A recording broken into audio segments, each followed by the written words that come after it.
dẫu pha thắc thắng chín mà đã chén dòng hi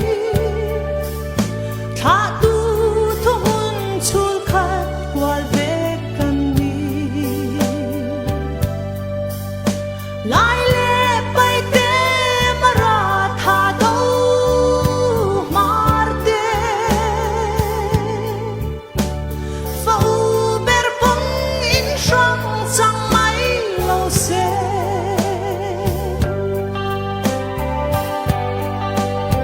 tròn tru và ngã sa bụi rầm ru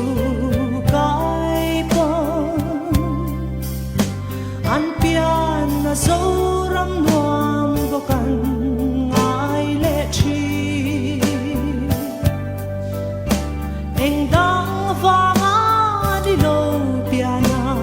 chun dấu rắm nun tui ngayan bang đi siêu dẫu pha thắc thắng chín mà đã chén dòng hi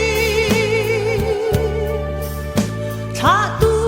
thu hun chul khát qua về căn mi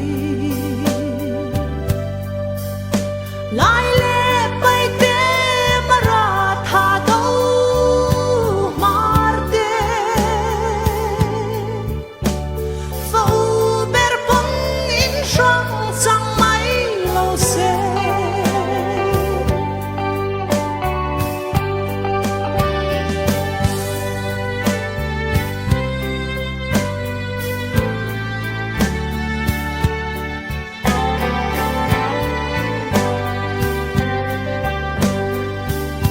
chỉ nung ngã chúa dấu pha